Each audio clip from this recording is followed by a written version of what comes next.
નમસ્કાર. આકાશવાણી અમદાવાદ વડોદરા પ્રાદેશિક સમાચાર હિના મોદી વાંચે છે. સૌપ્રથમ મુખ્ય સમાચાર. સુરતના અડાજણ ખાતે કેન્દ્રીય જળશક્તિ મંત્રી સી આર પાટીલ તથા ગૃહ રાજ્યમંત્રી હર્ષ સંઘવીના હસ્તે સાયબર સંજીવની 3.0 અભિયાનનો શુભારંભ. કચ્છના લખપત અને અબડાસામાં ભીદી તાવ બાબતે સર્વેલન્સ ટીમના અહેવાલ બાદ આવશ્યક કામગીરી કરવા આરોગ્યમંત્રી ઋષિકેશ પટેલની હૈયાધારણ. રાજ્યની વિવિધ સરકારી ઇમારતો પર 48 મેગાવોટની સોલાર રૂફટોપ સિસ્ટમ સ્થાપિત કરાશે. ગોધરામાં નીટ પરીક્ષા કૌભાંડમાં સીબીઆઈ દ્વારા ઝડપાયેલા 5 આરોપીઓ સામે ચાર્જશીટ દાખલ કરાઈ. અને આજે આંતરરાષ્ટ્રીય સાક્ષરતા દિવસ. આ વર્ષનો વિષય છે બહુભાષી શિક્ષણ પ્રોત્સાહન, પરસ્પર સમજણ અને શાંતિ માટે સાક્ષરતા. સમાચાર વિગતવાર. સુરતના અડાજણ ખાતે કેન્દ્રીય જળશક્તિ મંત્રી સી આર પાટીલ તથા ગૃહ રાજ્યમંત્રી હર્ષ સંઘવીના હસ્તે સાયબર સંજીવની 3.0 અભિયાનનો શુભારંભ કરવામાં આવ્યો છે. સુરતને સાયબર સેફ બનાવવા અને સુરતીઓને ઓનલાઈન છેતરપિંડીથી બચાવવા માટે સુરત શહેર પોલીસ અને સાયબર સુરક્ષા સેતુના સહયોગથી આ અભિયાનનો પ્રારંભ કરાયો છે. આ પ્રસંગે શ્રી પાટીલે જણાવ્યું કે સાયબર ક્રાઇમનો ભોગ બનતા લોકોએ પોલીસને ખુલ્લા મને પોતાની વાતો, મૂંઝવણ અને સાચી હકીકતો જણાવી દેવી જોઈએ, જેથી તેઓ ઝડપભેર કાર્યવાહી કરી શકે. નાગરિકો સાયબર ફ્રોડના કિસ્સાઓમાં સાયબર હેલ્પલાઇન નંબર 1930 પર કોલ કરીને સહાયતા મેળવવા સાથે ફરિયાદ કરી શકે છે. ગૃહ રાજ્યમંત્રીએ જણાવ્યું કે સુરત શહેરના ખૂણે ખૂણે સાયબર સંજીવની વેન ફરીને સાયબર ક્રાઇમથી બચાવવામાં મદદરૂપ બની રહી છે.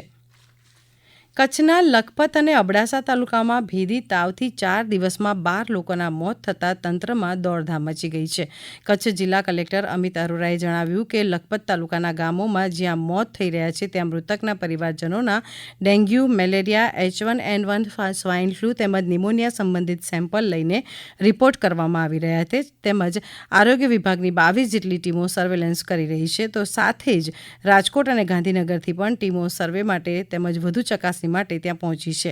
ત્યાંના પીએચસી સેન્ટરના ડોક્ટરોને પણ ઓપીડી ચેકઅપ માટે કાર્યરત કરવામાં આવ્યા છે. આરોગ્ય મંત્રી ઋષિકેશ પટેલે આ અંગે વધુમાં આ મુજબ જણાવ્યું. હજુ તો 2 દિવસમાં જ્યારે રિપોર્ટ આપણી પાસે આવે પછી આપણને એના કારણો જાણવા મળશે કે અચાનક આ 4 દિવસમાં 12 જેટલા મૃત્યુઓ કેમ નોંધાયા છે. એના માટેના જરૂરી આવશ્યક પગલાં વિભાગ દ્વારા, આરોગ્ય વિભાગ દ્વારા ચોક્કસ લઈ અને એ બાબતનું સંજ્ઞાન લઈ અને આગામી સમયમાં એ પ્રકારના મૃત્યુ ન નોંધાય અને એ પ્રકારના લક્ષણો દેખાય તો તરત જ એમાં રાજ્ય સરકાર કામગીરી કરશે અને આરોગ્ય વિભાગ ચોક્કસથી એની માહિતી લઈ અને જરૂરી અસરગ્રસ્ત વિસ્તારોમાં એ બાબતોની કામગીરી કરશે. સૌર ઉર્જાને પ્રોત્સાહન આપવાના ઉદ્દેશથી વર્ષ 2024-25માં રાજ્યની વિવિધ સરકારી ઇમારતો પર 48 મેગાવોટની સોલાર રૂફટોપ સિસ્ટમ સ્થાપિત કરાશે. ઉલ્લેખનીય છે કે ચાલુ વર્ષે સોલાર રૂફટોપ સ્થાપિત કરવા માટે રાજ્ય સરકાર દ્વારા 177 કરોડ રૂપિયાની જોગવાઈ કરવામાં આવી છે. હાલ 56.8 મેગાવોટ ક્ષમતાની 3000થી વધુ સોલાર રૂફટોપ સિસ્ટમ સક્રિય છે. ગુજરાતમાં પુનઃપ્રાપ્ય ઉર્જાનું ચાલુ વર્ષમાં 24,765.3 મિલિયન યુનિટ ઉત્પાદન થયું છે, જેમાં 9,637 એમઓયુ સોલાર, 14,201 એમયુ પવન, 885.325 એમયુ હાઇડ્રો, 69 સ્મોલ હાઇડ્રો અને 42 એમયુ બાયોમાસ અને બગાસ છે. મુખ્યમંત્રી ભૂપેન્દ્ર પટેલના નેતૃત્વમાં રાજ્યમાં સૂર્યશક્તિને મહત્વની ઉર્જા શક્તિ તરીકે વિકસાવીને ગુજરાત અગ્રેસર ભૂમિકા નિભાવી રહ્યું છે. ગોધરામાં નીટ પરીક્ષા કૌભાંડમાં સીબીઆઈ દ્વારા ઝડપાયેલા 5 આરોપીઓ સામે ચાર્જશીટ દાખલ કરાઈ છે. સીબીઆઈ દ્વારા તપાસ કરવામાં આવ્યા બાદ 5 આરોપીઓ સામે 3200 પાનાની ચાર્જશીટ સ્પેશિયલ કોર્ટમાં ફાઇલ કરવામાં આવી છે. તો બીજી તરફ સીબીઆઈના અધિકારીઓની એક ટીમ ગોધરા ખાતે છેલ્લા 3 દિવસથી તપાસ કરી રહી છે. આ ચાર્જશીટમાં 113 સાક્ષીઓ પૈકી 65 સાક્ષીઓના નિવેદનો નોંધ્યા છે. બીજી તરફ આરોપીઓ દ્વારા પરીક્ષા પહેલા અને પરીક્ષા બાદ ગોધરા અને વડોદરા ખાતે આવેલી ખાનગી હોટલમાં કરવામાં આવેલી મિટિંગોના પણ સીસીટીવી સામે આવ્યા છે. સીબીઆઈ દ્વારા અત્યાર સુધીમાં કરવામાં આવેલી તપાસમાં જે વિદ્યાર્થીઓને ચોરી કરવાનું નક્કી કરવામાં આવ્યું હતું તે વિદ્યાર્થીઓના વાલીઓના બેંક એકાઉન્ટ તેમજ તેઓના નોકરી ધંધાના સ્થળોની પણ તપાસ કરવામાં આવી છે. રાજ્ય કેબિનેટ મંત્રી બળવંતસિંહ રાજપૂતે બનાસ કમલમ ખાતે ભારતીય જનતા પાર્ટીના કાર્યાલયની મુલાકાત લીધી હતી. પાર્ટીમાં ચાલતા સદસ્યતા અભિયાન કામગીરીની જિલ્લાના પદાધિકારીઓ સાથે સમીક્ષા કરી હતી. મહેસાણા જિલ્લામાં સદસ્યતા અભિયાન ચાલી રહ્યું છે ત્યારે આજે મહેસાણા કમળાબા હોલ ખાતે તેમજ વિસનગર એપીએમસી હોલ ખાતે સદસ્યતા અભિયાન કાર્યક્રમ યોજાયો હતો. આ કાર્યક્રમમાં આરોગ્ય મંત્રી ઋષિકેશ પટેલ ખાસ ઉપસ્થિત રહ્યા હતા. આ ઉપરાંત જિલ્લા ભાજપ અધ્યક્ષ ગિરીશ રાજગોર તેમજ મહેસાણા જિલ્લા અને વિસનગર તાલુકા શહેરના હોદ્દેદારો મોટી સંખ્યામાં ઉપસ્થિત રહ્યા હતા. આ સમાચાર આપ આકાશવાણી અમદાવાદ વડોદરા કેન્દ્ર પરથી સાંભળી રહ્યા છો. આ સમાચાર આપ અમારી YouTube channel AIR news Gujarat પર પણ સાંભળી શકશો. વધુ સમાચાર માટે આપ અમારા ટ્વિટર હેન્ડલ AIR_news_ABAD ને ફોલો કરી શકો છો. આજે આંતરરાષ્ટ્રીય સાક્ષરતા દિવસ છે. દરેક વ્યક્તિ, સમુદાય અને સમાજ માટે સાક્ષરતાના મહત્વ તરફ ધ્યાન દોરવા માટે તેનું આયોજન કરવામાં આવ્યું છે. આ વર્ષનો વિષય છે બહુભાષી શિક્ષણ પ્રોત્સાહન, પરસ્પર સમજણ અને શાંતિ માટે સાક્ષરતા. ઉપરાષ્ટ્રપતિ જગદીપ ધનખડે કહ્યું છે કે રાષ્ટ્રીય શિક્ષણ નીતિ એક મોટું પરિવર્તનકારી પગલું છે અને તે યુવાનોને તેમની પ્રતિભા અને ઉર્જાનો સંપૂર્ણ ઉપયોગ કરવાની તક પૂરી પાડે છે. આજે નવી દિલ્હીમાં આંતરરાષ્ટ્રીય સાક્ષરતા દિવસ નિમિત્તે આયોજિત એક કાર્યક્રમને સંબોધતા તેમણે કહ્યું કે ભાષાઓની સમૃદ્ધિની દ્રષ્ટિએ ભારત એક અનોખો દેશ છે. ઉપરાષ્ટ્રપતિએ કહ્યું કે રાષ્ટ્રીય શિક્ષણ નીતિમાં માતૃભાષાના મહત્વ પર ભાર મૂકવામાં આવ્યો છે. શ્રી ધનખડે દરેક વ્યક્તિને ઓછામાં ઓછી એક વ્યક્તિને સાક્ષર બનાવવાની પ્રતિજ્ઞા લેવા વિનંતી કરી. તેમણે કહ્યું કે કોઈને સાક્ષર બનાવવું એ માનવતાની સેવા છે. ઉપરાષ્ટ્રપતિએ કહ્યું કે હવે દેશને આગળ વધતા કોઈ રોકી શકશે નહીં.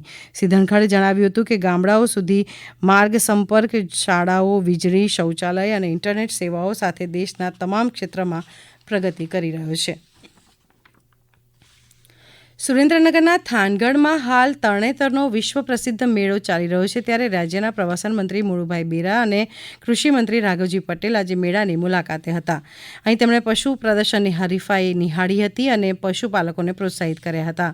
મંત્રીએ પશુ પ્રદર્શન હરીફાઈમાં સૌથી પહેલા ગાય માતાનું શાસ્ત્રોક્ત વિધિથી પૂજન કર્યું હતું. ઉપસ્થિત પશુપાલકો સાથે વાત કરીને તેઓ પશુઓની સાર સંભાળ કઈ રીતે કરે છે તેની પણ માહિતી તેમણે મેળવી હતી. આ લોકમેળામાં ચાલુ વર્ષે 3 દિવસે પશુ પ્રદર્શન હરીફાઈનું આયોજન કરવામાં આવ્યું છે. પશુપાલકોને પ્રોત્સાહન મળી રહે તે માટે 37,91,221 ઇનામો વિવિધ કેટેગરીમાં આપવામાં આવી રહ્યા છે. આ પશુ પ્રદર્શનમાં ચેમ્પિયન ઓફ ધ શોને 1 લાખ રૂપિયાનું ઇનામ આપવામાં આવ્યું. મોરબીના પશુપાલક સાનિયાભાઈને તેમના પશુને ગીર સાંઢ ચેમ્પિયન ઓફ ધ શો જાહેર કરાયો છે. આજે ભાદરવા સુદ પાંચમને ઋષિ પંચમી તરીકે ઉજવવામાં આવે છે, જેને સામા પાંચમ પણ કહે છે. આ દિવસે મહિલાઓ નદી કાંઠે જઈ સપ્તઋષિને યાદ કરી સ્નાનાદિ કરી ઉપવાસ કરે છે અને પાપ દોષોમાંથી મુક્તિ મેળવે છે. ભાવનગર જિલ્લાના ઘોઘા, તળાજા, મહુવા તાલુકાના સમુદ્રી તટે આવેલા નિષ્કલંક મહાદેવના સાનિધ્યમાં મહિલાઓ શ્રદ્ધાળુઓએ ભારે આસ્થાભેર સ્નાન કરીને દિવસના ધાર્મિક મહત્વને સાકાર કર્યું હતું. તો આજે ઋષિ પાંચમના દિવસે સુરેન્દ્રનગરમાં હજારો લોકોએ ત્રિનેત્રેશ્વર મહાદેવના દર્શન કરી કુંડમાં ગંગા સ્નાન કર્યું હતું. આજે તરણેતરના મેળામાં લાખો લોકો મેળો માણવા ઉમટી પડ્યા હતા અને આવતીકાલે મેળો પૂર્ણ થઈ જતો હોવાથી આજે લોકો મન ભરીને મેળો પણ માણી રહ્યા છે. કડાણા ડેમમાં ઉપરવાસમાંથી 75,000 ક્યુસેક પાણીની આવક થઈ રહી છે. કડાણા ડેમનું રૂલ લેવલ જાળવવા માટે ડેમમાંથી 80,000 ક્યુસેક પાણી મહીસાગર નદીમાં છોડવામાં આવી રહ્યું છે. પાટણ નગરપાલિકા દ્વારા 7 કરોડ 12 લાખ રૂપિયાના ખર્ચે ફાયર સ્ટેશનનું ખાતમુહૂર્ત કરવામાં આવ્યું. ગુજરાત પ્રદેશ ભારતીય જનતા પાર્ટીના સદસ્યતા અભિયાનના સંયોજક કેસી પટેલ આ પ્રસંગે ઉપસ્થિત રહ્યા હતા.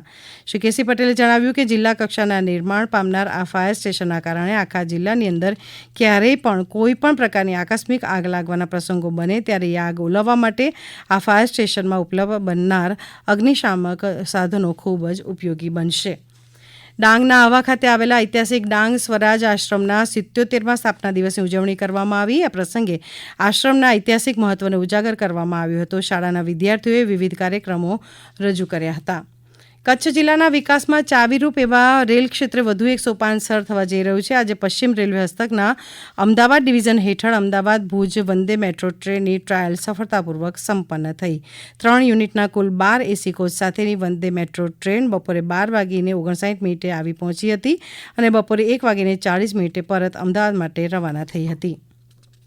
ગુજરાતની જીવાદોરી સમાતી ગણાતી 108 એમ્બ્યુલન્સ સેવામાં આજે વધુ એક કેસ નોંધાયો, જેમાં 108ના સેવાતંત્રને નવજાત બાળકીને બચાવવાનું સેવા કાર્ય નિભાવ્યું હતું. અંતમાં મુખ્ય સમાચાર ફરી એકવાર.